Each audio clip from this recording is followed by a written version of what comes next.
Welcome back. So we're still with our beloved Michael D'Angelo Archer, and I'll jump back into the GQ article, picking up where I left off. Michael Archer grew up not knowing Jesus' name. To some black Pentecostals, God is known as Yahweh and the Son of God as Yeshua or Yahushua. We would go to other churches and people would be saying Jesus, he recalls. I was like, who are they talking about? The piano, on the other hand, was something he understood innately. At 4, he taught himself to play Earth, Wind and Fire's Boogie Wonderland. When he was 5, his parents split and the boys went to live with their father. Mom was struggling, he says of his mother, then a legal secretary. Michael played the organ at his father's church and helped lead the choir. When he was 9, however, his dad was, quote, battling his own demons, and the boys went to live with their mom for good. After that, quote, me and my father really didn't have much contact with each other, end quote. In those years, Michael was drawn to his maternal grandfather's refuge assembly of Yahweh up in the mountains outside Richmond. The region had been a hub of slave trading before the Civil War, with Richmond being a place where 300,000 Africans and their descendants were sold down the James River. Then and now, church was a place where loss could be mourned, pain salved. But what attracted Michael was the way fire and brimstone infused the music. In the temple, Michael saw his elder brother Rodney speak in tongues. He witnessed healings and exorcism. At one Friday night revival, he noticed a woman in a pew a few rows up. She was acting strange, tugging at her clothes, foaming at the mouth, ripping at the Bible. Quote, she was possessed, evil, he says, breaking the word in two. It was a long, hot, steamy night, and the demons disrupted it. He recalls his grandfather and other ministers praying hard as the woman crawled on all fours, screamed, and ran outside to jump on the hoods of cars. Quote, the demon was raising holy hell, and my grandfather came outside. He had big hands, and he didn't say a word. He just... D'Angelo raises his palm to me, and she falls out. That's it. End of story. Already Michael was developing into the musical connoisseur that D'Angelo is today. His uncle Cece was a truck driver who moonlighted as a DJ, and he had a huge record collection. This was the beginning of what Dee now calls going to school, delving into jazz, soul, rock, and gospel history, from Mahalia Jackson to the bands of Gypsy, from the Meters to Miles Davis to Donald Byrd, from Sam Cooke to Otis Redding, from Donny Hathaway to Curtis Mayfield to Sly Stone to Marvin Gaye. When Michael was 8, Gaye had just made a comeback with Sexual Healing and won 2 Grammys. Everybody was talking about him, D'Angelo recalls. Everybody.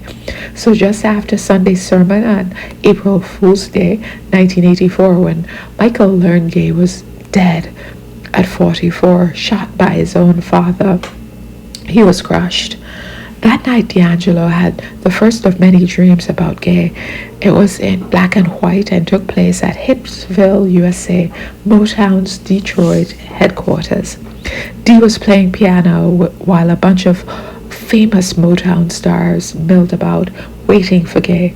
When he finally showed up, he was young, very handsome, the thin Marvin, clean-shaven, very debonair, he told an interviewer in 2000. Quote, he came straight to me and shook my hand and looked me dead in the eyes, and he said, very nice to meet you. He grabbed my hand and wouldn't let go. After that, whenever Gaye's music came on the radio, Michael felt a chill. The opening bars to I Heard It Through the Grapevine made him get up and leave the room. It was as if the power in Gaye's music had been linked somehow to his tragic end. I would be petrified, he says, so petrified that his mother took him to a therapist. But the dreams of Gaye, himself a preacher's son, didn't go away until Michael turned 19. That was the year he changed his name to a moniker inspired by Michelangelo. That was also the year that his demo tape found its way into the hands of Gary Harris, then an A&R exec at EMI Music. At their first meeting, Dee played a little Al Green on the piano and appeared to be just another young kid with a lot of mystery. Earlier, Harris had seen a video taken at a talent show when Dee was 8. Quote, he was playing the chords from Thriller, and then he starts singing. It's close to midnight, something evil's lurking in the dark. He was killing it, Harris recalls. We used to call it getting the spirit in church. He's the rarest of breed, a genuine live attraction. The church warned D'Angelo against secular music. I got that speech so many times, he says. Don't go do that devil's music, blah, blah, blah. But his grandmother encouraged him to use his gifts as he saw fit. Not long after Harris signed him, Dee dreamed his last Marvin dream. This one in color. I was following him as a grown man, he tells me. He was a bit heavier. He had the beard. He was naked, and all I could see was his back and that cap he used to wear all the time. And he got into this whirlpool jacuzzi with his wife and his daughter and his little son. And that's when he turns around and looks at me, and he goes, I know you're wondering why you keep dreaming about me. And I woke up. Angie Stone, the soul diva who sang backup vocals on Brown Sugar, says that the moment she met Dee, I knew a superstar was on the rise. But, quote, there was an innocence there that, if you weren't careful, was going to get trashed, end quote, adds Stone. Stone became romantically involved with Dee during that period and remains fiercely protective of him. Quote, it's not a little bit of God in him. It's a lot of God in him. Sometimes when you have that much power, Satan works tenfold to break you, end quote. As D'Angelo caught fire in the mid-90s, the star-making machinery worked overtime to mold him into a bankable headliner. Stone remembers an event in Manhattan in September 1996 that was billed as a Giorgio Armani's tribute to D'Angelo. Stone, 13 years older than Dee, was 3 months pregnant with their son. They headed to the event together in a limo, but as they neared the venue where Dee was going to perform, it suddenly pulled over. He was asked to get into another car where he would be escorted by Vivica Fox. Stone says, her voice breaking slightly. The lissom Vivica Fox had just appeared with Will Smith in the blockbuster Independence Day. It was a Hollywood moment. They wanted a trophy girl. I had to walk in behind them to flashing cameras. It started the wheels turning of what was yet to come. The A-list was circling now, wanting a taste of Dee's authentic flavor. When Madonna turned 39, she asked him to sing Happy Birthday at her party. One press report had her sitting on his lap and French kissing him. In fact, 2 sources say that ultimately Dee rebuffed her advances at another gathering not long after. At that moment, the sources say Madonna walked over and told a woman sitting next to Dee, I think you're in my seat. The woman got up. Madonna sat down and told him, I'd like to know what you're thinking. To which Dee replied, I'm thinking you're rude.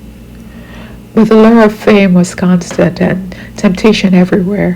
While his label hoped for a quick follow-up album, Dee retreated, citing writer's block. He would later say that the birth of his first child, Michael Jr., got him back on track. But Voodoo, partially written with Stone, would be a full 5 years in the making. Dee fathered a daughter, now 12, with another woman, and has a third child, now almost 2. 3 weeks after its January 2000 debut, Voodoo hit #1 on the Billboard charts. Some early reviews were tepid. Only later would Rolling Stone list it among its 500 best albums of all time, but it sold more than 1 million units in 5 weeks. The record would eventually win 2 Grammys for Best R&B Album and Best Male R&B Vocal Performance for Untitled. But as Dee began to fall apart, the video would be the only thing many fans remembered. The video was the line of demarcation, says Harris. It sent him spinning out of control. Paul Hunter, the director hired to make the video, says his work was misunderstood. Most people think that Untitled video is about sex, but my direction was completely opposite of that. It was about his grandmother's cooking. I'm a little bit amused because I watched that video a few times and I never thought about my grandmother's cooking. I wonder what their grandmothers were cooking. I stopped by Hunter's office in Culver City, California to hear how D'Angelo came to be filmed bare-chested but for a gold cross on a chain around his neck, wearing only a pair of precariously low-slung pajama bottoms, looking like a wolf circling a bee in heat. Illuminated from every angle, he spins very slowly as the camera fetishizes his every ripple and drop of sweat. I've imagined a lot of things that inspired the song's rousing lyrics. Love to make you wet in between your thighs, 'cause I love when it comes inside of you, but colored greens weren't among them. Hunter is quick to explain that he, like Dee, was raised in the Pentecostal church. When I used to sing in the choir, Hunter says, after the rehearsal, you would go out to eat. I remember seeing the preacher looking at a lady's skirt one week and then the next Sunday talking about how fornication is wrong. Such mixed messages about the pleasures of the flesh were intertwined with the pleasure of the palate, part of the same sensual stew. So I was like, think of your grandmother's greens, how it smelled in the kitchen. What do the yams and fried chicken taste like? That's what I want you to express. Well, I've had some good yams and I've had some good greens, but I still not convinced. The video was the brainchild of co-director Dominique Trenier, Dee's manager, whose goal was, some still see it as a stroke of genius, was to turn his client into a sex god. D'Angelo had been working hard with his trainer and was cut down to muscle and bone. Never in his life had Dee been this taut and virile, and Tierney seized the opportunity to create a true crossover artist without losing his loyal base. Initially, Hunter says, to capture the heat they were hoping for, we were going to build sort of a box for a girl to come and mess with him. We all said, well, how can we push it? But when the shoot began at a New York City soundstage, the fluffer turned out to be unnecessary. Dee's memory was all he needed to bring it home. The video may have looked like foreplay, but it was actually about family, Hunter insists, about intimacy. Later, when I tell D'Angelo this, he says, it's so true. We talked about the Holy Ghost and the church before that take.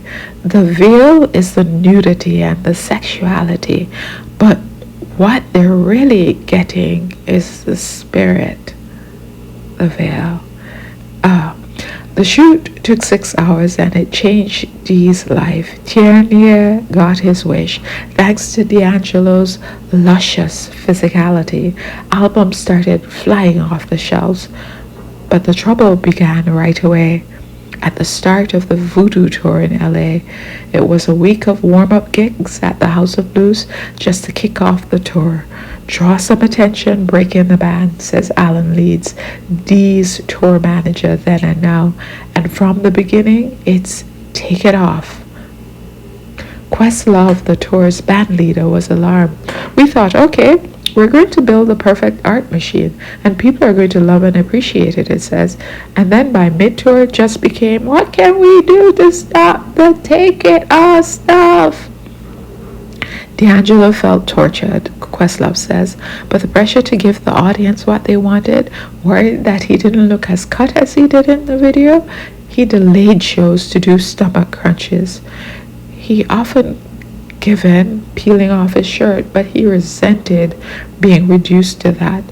Wasn't he an artist? Couldn't the audience hear the power of his music and value him for that? He would explode, Questlove recalls, and throw things. Sometimes he'd have to be coaxed not to cancel shows altogether. When I asked Dee about this, he downplays his suffering. Watching him pulling hard on another Newport, I realized that he finds it far easier to confess his addictions than his insecurities about his corporeal self. Self-destructing with a Coke spoon while ill-advised has a badass edge.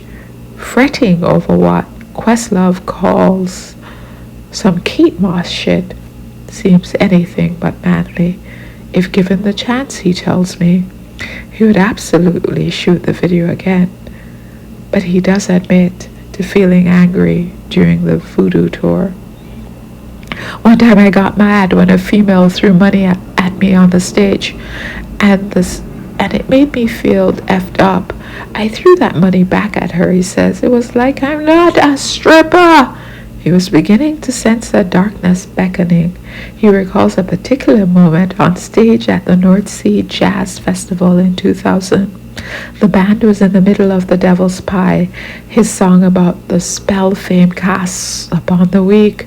Who am I to justify all the evil in our eye, when I myself feel the high from all that I despise? When he felt an ominous presence in the crowd.